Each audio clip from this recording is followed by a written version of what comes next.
ఆ వైట్ పేపర్లో ఏం చెప్తాడు? అసలు ఏమీ లేదు, చాలా అధ్వానమైన పరిస్థితిలో ఉంది, అసలు రాష్ట్రము బాగు చేయలేని పరిస్థితిలో ఉంది అన్నట్లు ఫస్ట్ చిత్రీకరిస్తాడు. ఆ తర్వాత నెక్స్ట్ ఆయన వచ్చిన తర్వాత తన ద్వారా వెలుగు ఏ విధంగా వస్తుంది రాష్ట్రానికని చెబుతూ పోతాడు. ఆయన అదృష్టానికి ఏమో కానీ ఆయనకు సంబంధించిన మీడియా సంస్థలు ఉండేటివి లేనట్లు, లేని ఉన్నట్లు రాసి మెయిన్ పేజు హెడ్లైన్స్ చెబుతూ పోయి పబ్లిక్ని ఇన్ఫ్లుయెన్స్ చేసేదానికి ఒక ప్రయత్నం అన్నమాట. అంటే ప్రతిసారి ఆయన వచ్చినప్పుడు పాతరాయి యుగంలో ఉన్నట్లు, పాతరాయి యుగంలో రాష్ట్రాలు ఉన్నట్లు, ఆ తర్వాత నెక్స్ట్ ఆయన వచ్చిన తర్వాత ఇప్పుడు లేటెస్ట్గా క్వాంటమ్ యుగంలోకి రాష్ట్రం పోతున్నట్లు, పాతరాయి యుగం నుంచి క్వాంటమ్ యుగంలోకి తను తీసుకొని పోతున్నట్లు ఆయన చిత్రీకరణ ఉంటుంది. అట్లా ప్రతిసారి అంటే ఆయన వచ్చిన ప్రతిసారి, ఎందుకంటే ఎన్నో పర్యాయాలు రావడం జరిగింది కదా, ప్రతిసారి ఒక కొత్త ఇది ఉంటుందన్నమాట, లాజిక్, ఒక వినూత్నమైనది. అంటే ఒకసారి ఏమంటారంటే తనే కంప్యూటర్ కనిపెట్టినట్లు, ఒకసారి ఏమో తనే సెల్ ఫోన్ కనిపెట్టినట్లు, ఒకసారేమో తనే హైదరాబాదు నిర్మించినట్లు, అసలు ఒకసారేమో తనే కోవిడ్కు మందు కనిపెట్టడానికి కూడా దాహోదపడినారని, ఇంకొకసారి పొరపాటున మిస్ అయిపోయి స్లిప్ అయిపోయి అసలు స్వాతంత్రం కోసం కూడా దాహోదపడిన పార్టీ అని అన్నాడు అన్నమాట మీటింగ్లో, పబ్లిక్ మీటింగ్లో. స్వాతంత్రం కోసము తెలుగుదేశం పార్టీ దాహోదపడిందంట. ఇంకా ఎట్లెట్లో ఈస్ట్ ఇండియా కంపెనీ వచ్చేటప్పుడు తెలుగుదేశం పార్టీ అడ్డపడిందని చెప్పి చెప్పుకోలే, ఎక్కువ కన్ఫ్యూజన్ అయితే ఆడి వరకు కూడా పోతాడు. ఇంకా లేటెస్ట్గా ఈ మధ్యలో ఏమంటే బిర్యానీ అందరికి అలవాటు చేసినట్లు, సంక్రాంతి పండుగ నేర్పించినట్లు, తెలుగు వాళ్ళందరికీ కూడా సంక్రాంతి పండుగ వాళ్ళ ఇళ్లలో చేసుకునేది నేర్పించినట్లు, ఇట్లా ఒక్కొక్కసారి అంటే పాతరాయి యుగం నుంచి కొత్త యుగంలోకి వచ్చేదానికి తన ప్రయత్నము, తన శ్రమ ఈ విధంగా చూస్తాడు. ఓసారి ఏమంటాడు, నేనే తెలుగు భాష నేర్పించినందుకు తెలుగు వాళ్ళందరూ అమెరికాకు పోయి సెటిల్ అయినారు. సరే సార్, మీరు తెలుగు వాళ్ళకు మీరు ఇంగ్లీష్ నేర్పించినారు కాబట్టి తెలుగు వాళ్ళంతా అమెరికాకు పోయినారనేది మీ వాదన, ఓకే. మళ్ళీ తమిళ వాళ్ళకు ఇంగ్లీష్ ఎవరు నేర్పించినట్లు, కర్ణాటక వాళ్ళకు ఇంగ్లీష్ నేర్పించినట్లు ఎవరు, మలయాళం వాళ్ళకు ఎవరు ఇంగ్లీష్ నేర్పించినట్లు, మరాఠీ వాళ్లకు ఎవరు ఇంగ్లీష్ నేర్పించినట్లు, వాళ్ళందరూ ఎట్లా అమెరికాకు పోయినట్లు? అసలు ఆశ్చర్యకరమైన పరిస్థితి. వీళ్ళకి సంబంధించిన మీడియా కూడా ఎంత ఆశ్చర్యం అంటే ఏ విధంగా చిత్రీకరిస్తారంటే, అసలు కంప్యూటర్ ఐటీ సెక్టర్లో పనిచేసే వాళ్ళు కూడా నేనే కంప్యూటర్ కనిపెట్టినంటే చప్పట్లు కొడతారు. ఇది ఏందో మాకు అసలు ఒక విచిత్రమో, నాకు తెలిసి ప్రపంచంలో ఎక్కడ ఉండదన్నమాట. హైదరాబాద్ నేనే కట్టినా అంటాడు, అంటే కులి కుతుబ్ షా ఏం చేసినట్లు? బిర్యానీ నేనే నేర్పించిన అంటాడు, అంటే ఇప్పుడు ఇరాన్ వాళ్ళందరూ ఏం చేసినట్లు? ఇట్లా ఈ విధంగా ప్రతి టర్ములో ఒక వైట్ పేపర్, ఒక స్టాండర్డ్. అయితే ఒక ఆశ్చర్యకరమైనది ఏమంటే ప్రతి టర్ములో ఇది చేస్తారు కదా వైట్ పేపరు, 5 సంవత్సరాలు అయిపోయిన తర్వాత చివరి సంవత్సరంలో కూడా ఒక వైట్ పేపర్ రిలీజ్ చేయొచ్చు కదా, అది ఎప్పుడు లేదు. అంటే ఒక వైట్ పేపరు, ఒక ప్రోగ్రెస్ రిపోర్ట్ రిలీజ్ చేసి నా 5 సంవత్సరాల పరిపాలనలో ఇది నేను వచ్చినప్పుడు ఇది, ఇప్పుడు దిగిపోతున్నాను, ఎలక్షన్లకు పోతున్నాను కాబట్టి ఇది, అది ఉండదే. ఎంట్రన్స్ అప్పుడే వైట్ పేపర్. ఇది కాక అందుకని ఒకసారి మన ప్రొఫెసర్ నాగేశ్వర్ గారు కూడా చాలా మంచి అబ్జర్వేషన్ చేశారనమాట. మన ఫార్మర్ ఎమ్మెల్సీ గారు, పాపులర్ అనలిస్ట్ గారు, జర్నలిస్టు ఏమన్నారంటే, ఆయన ఏ విధంగా చిత్రీకరిస్తారంటే మీడియా సంస్థలంతా కూడా ఈ రాష్ట్రంలో ఆయన తప్ప ఎవరు పనిచేయడం లేదని. అసలు ఎంత ఆశ్చర్యకరమైన పరిస్థితి ఏమంటే, తెలుగుదేశం పార్టీకి సంబంధించిన నియోజకవర్గంలో పోయిన మీటింగ్లో కూడా తను చివరికి ఏం చేస్తా అంటే తెలుగుదేశం పార్టీ ఎమ్మెల్యేని మందలిస్తాడు అందరి ఎదురుగా, మీరు ఎవరు సరిగ్గా పనిచేయడం లేదని. అర్థమేమి అంటే వాళ్ళు ఇప్పుడు ఏ స్టేజ్కి వచ్చినారంటే తెలుగుదేశం పార్టీ ఎమ్మెల్యేలు సార్ ముఖ్యమంత్రి మా నియోజకవర్గం రానంతా మేలు సార్ అంటున్నారు. ఎందుకంటే వస్తే మమ్మల్ని మందలిస్తాడు అందరి ఎదురుగా, మందలిచ్చిన తర్వాత మేమేదో పని చేయనట్లు, ఆయన ఒక్కడే పని చేసినట్లు చిత్రీకరించుకొని పోతాడు సార్, దానివల్ల డ్యామేజ్ ఎవరికి మాకే కదా అని ఓపెన్గా వాళ్ళందరూ. అయితే ఇప్పుడు కొత్తగా ఏమంటే ప్రోగ్రెస్ రిపోర్ట్. అసలు ఈ ప్రోగ్రెస్ రిపోర్ట్ అనే కాన్సెప్ట్ ఏమేమి, చాలా లావు పుస్తకం, ఇంత లావు పుస్తకం ఉంది ప్రోగ్రెస్ రిపోర్ట్ అని. చదువుతామే ఏమేమి ఉంది దాంట్లో, దాన్ని అనలైజ్ చేయాలి కదా ప్రోగ్రెస్. అసలు కాన్సెప్ట్ ఏమి ప్రోగ్రెస్ రిపోర్ట్ అంటే? ప్రోగ్రెస్ రిపోర్ట్ అంటే కాన్సెప్ట్ ఏమి? ఒక బడి ఉంటుంది, ఒక కాలేజ్ ఉంటుంది, లేదా ఒక వ్యాపార సంస్థ ఉంటుంది, లేదా ఒక ఆర్గనైజేషన్ ఉంటుంది. దాంట్లో మన పురోగతి ఎట్లుంది అనేది ఎవరు చూపించాలి పురోగతి? ఒక బడి అయితే టీచరు, ఎగ్జామినరు, ఒక కాలేజ్ అయితే టీచరు, ఒక వ్యవస్థ అయితే అవుట్కమ్ము, ఇవి చూపించాలి కదా. ఇక్కడ అట్లా కాదంట. ప్రోగ్రెస్ తనకు తానే ఇచ్చుకుంటాడంట ప్రోగ్రెస్. ఇక్కడ ప్రజాస్వామ్యంలో ప్రోగ్రెస్ను ఎవరు ఇవాల్యుయేట్ చేయాలి? రిపోర్ట్ ఎవరు ఇవ్వాలి? ప్రజలు ఇవ్వాలి. కానీ ఇక్కడ అట్లా కాదంట, తనకు తానే ఇచ్చుకుంటాడు. ఇది కొత్త రకమైన ప్రోగ్రెస్. ఎందుకంటే ఇక్కడ స్టేక్ హోల్డర్స్ ఎవరు? ప్రజాస్వామ్యంలో స్టేక్ హోల్డర్స్ పబ్లిక్ కదా, పబ్లిక్ కాదంట. అసలు ఇంత అవసరం అండి? ఎక్కడైనా కానీ ఫస్ట్ మనం పోతే ప్రోగ్రెస్ ఫస్ట్ అనేది మనం పోయినప్పుడు ఎక్కడికి పోయినప్పుడు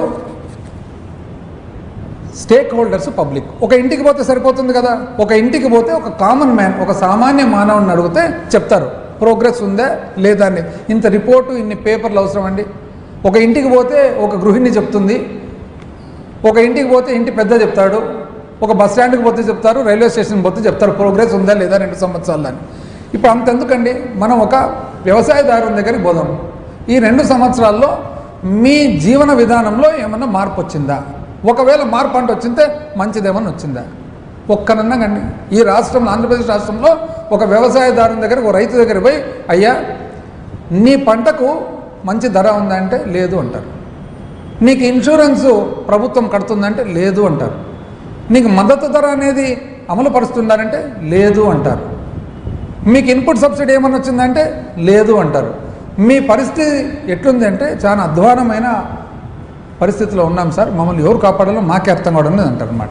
ఒక మహిళ దగ్గరికి పోయి మీకు ఈ 2 సంవత్సరాల్లో ఏమన్నా మార్పు ఉందా అంటే దిగులు ముఖం పెట్టుకొని ఉంటారన్నమాట. ఎందుకంటే మీ జీవన విధానంలో కానీ, మీ ఆదాయ మార్గాల్లో కానీ ఏమన్నా ఉందంటే లేదు అంటారు.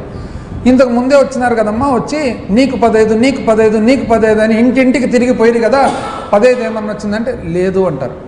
50 సంవత్సరాలకే పెన్షన్ వస్తుందని చెప్పినారు కదమ్మా అంటే లేదు అంటారు. సిలిండర్లు ఇస్తున్నారమ్మంటే అరాకొర 1 అంటారు. అమ్మఒడి ఇస్తున్నారంటే ఏదో ఇద్దరికి వస్తే ఒకరికి రానట్లు అంటారు. ఇంకా ఏ విధంగా వాళ్ళు మరి పురోగతి ఉన్నట్లు? పోనీ నిత్యావసర వస్తువులు ఏమన్నా తగ్గినాయంటే లేదు పెరిగినాయి అంటున్నారు. ఆదాయం ఏమన్నా మీకు పెరిగిందంటే లేదు తగ్గింది అంటున్నారు. పోనీ ఇంతకుముందు జగన్మోహన్ రెడ్డి గారు ముఖ్యమంత్రిగా ఉన్నప్పుడు మీకు చేయూత ఆసరా వచ్చేటివి కదమ్మా అంటే ఏమి లేవు అంటారు. సో ఏ విధంగా పురోగతి ఉన్నట్లు అని. ఒక కార్మికుని దగ్గరికి పోయి నీ జీవన విధానంలో ఏమైనా మార్పు ఉందంటే లేదు అంటాడు. నీకు ఆదాయ మార్గాలు పెరిగినాయంటే లేదు అంటాడు. నీకు నిత్యావసర వస్తువులు అంటే పెరిగినాయి అంటాడు. సో ఏ విధంగా ప్రోగ్రెస్ ఉన్నట్లు? ఒక యువకుని దగ్గరికి పోయి నీకేమన్నా ఉద్యోగ అవకాశాలు ఉన్నాయంటే లేదు అంటాడు. పోనీ నిరుద్యోగ భృతి వస్తుందా అంటే లేదు అంటారు. మళ్ళీ ఏమొస్తుందంటే అడ్వర్టైజ్మెంట్ అంటారు. అడ్వర్టైజ్మెంట్. ఒక పిల్లవాని దగ్గరికి పోయి, ఎవరి దగ్గరికన్నా పోయి, ఒక బడికి పోయే పిల్లవానికి మీకేమన్నా మార్పు ఉందంటే లేదు అంటారు. బళ్ళు ఎప్పుడు బాగున్నాయంటే 2 సంవత్సరాల క్రితం జగన్మోహన్ రెడ్డి గారు జగనన్న ముఖ్యమంత్రిగా ఉన్నప్పుడు నాడు నేడు ఉన్నది, ఇప్పుడు ఏం లేదు అంటారు. అప్పుడు మాది ఖచ్చితంగా బళ్ళు విద్య అనేది ప్రభుత్వము అమలుపరచడం లేదు అని అంటారు. మళ్ళీ ఏ విధంగా అని ఎవరైనా అనారోగ్యంతో బాధపడి ఒకవేళ ఆసుపత్రికి పోతే ట్రీట్మెంట్ బాగా జరుగుతుందా, మీకు చికిత్స పొందుతుందా అంటే లేదు అంటారు. ఎందుకంటే నెట్వర్క్ హాస్పిటల్ ఆరోగ్యశ్రీ అమలు పరచడం లేదు. ఎందుకు అనంటే బిల్లులు పెండింగు అంటారు. సో ఏ విధంగా మార్పు వచ్చింది అని మీకు ప్రధానంగా ఒక రైతు జీవనంలో మార్పు లేదు తగ్గింది, ఒక మహిళ జీవనంలో మార్పు లేదు తగ్గింది, ఒక కార్మికుని జీవితంలో మార్పు లేదు తగ్గింది, ఒక స్కూల్కి పోయే బడికి పోయే పిల్లవాడిని జీవితంలో తగ్గింది. ఇక్కడ కొన్ని ప్రభుత్వ ఉద్యోగులు ఇంకా వాళ్ళు కాసుకొని ఉన్నారు ప్రభుత్వ ఉద్యోగులంతా. వాళ్ళ జీవన విధానంలో ఎంత మార్పు అనేది వాళ్ళకు కూడా తెలుసు. ఒక్క రంగం మాకు చెప్పండి, ఒక్క రంగంలో ఎక్కడైనా కానీ మీకు ధరలు తగ్గినాయని కానీ, ఒక్క రంగంలో ఆదాయం పెరిగిందని ఒక్కటి చెప్పండి. అప్పుడు ఇంత లవ్ పుస్తకం అవసరమే లేదండి. సింపుల్గా ఒక మనిషిని అడిగితే అయిపోతుంది అన్నమాట. అసలు మళ్ళా పైగా మీరు ప్రతిపక్ష పార్టీ నాయకుడు జగన్మోహన్ రెడ్డి గారు ఒకవేళ ఏదన్నా కానీ ప్రజలకు సంబంధించిన విషయానికి ఒకవేళ బయటకు వస్తే మీరు తట్టుకోలేకపోతున్నారు. మామిడి పండ్ల ధర కోసం పోతే తట్టుకోలేకపోతున్నారు, పొగాకు కోసం పోతే తట్టుకోలేకపోతున్నారు, మత్స్యకారుల దగ్గరికి పోతే తట్టుకోలేకున్నారు. ఎందుకండి అంటే ప్రతిపక్ష పార్టీ నేత తన బాధ్యత ఏమి? తన బాధ్యత, ప్రజల తరఫున నిలబడ్డాము. ఆయన ఏమంటున్నాడు, అయ్యా మీరు చెప్పినటివన్నీ, మీరు ఆశ కల్పించినటివన్నీ అమలుపరచకపోగా కనీసము మామూలు విధానము, పైగా మేము అమలుపరిచిన పరిపాలన అమలుపరచండి అంటే అది కూడా మీకు తట్టుకోలేకపోతున్నారు. అది ప్రోగ్రెస్ అంటే. మీకు ఇంత బుక్ అవసరం లేదు. మీరు ఎక్కడన్నా కానీ ప్రభుత్వం మీటింగ్ పెడితే ముఖ్యమంత్రిగా గవర్నమెంట్ యంత్రాంగం అంతా ఎంత కష్టపడి ప్రజలను తోలుతున్నారు మీటింగ్ దగ్గరికి. అర్ధగంట అయితేనే అందరు వెనకాల నుంచి ఎట్లా లేసిపోతున్నారు, అర్ధభాగం కుర్చీలు ఎందుకు ఖాళీ పడుతున్నాయి. అదే జగన్మోహన్ రెడ్డి గారు బయటికి బయలుదేరితే లక్షలాది మంది పిలవకుండానే రోడ్లు ఎక్కి ఎందుకు వస్తున్నారని ఒకసారి గమనిస్తే మీకు అర్థమవుతుంది ప్రోగ్రెస్ ఉందా, ప్రోగ్రెస్ లేదా అని. పైగా మీకు సంబంధించిన మీడియా సంస్థలు అసలు అది తట్టుకోలేక, అంటే వాళ్ళు మీకు మంచి చేస్తున్నారో చెడుపు చేస్తున్నారో.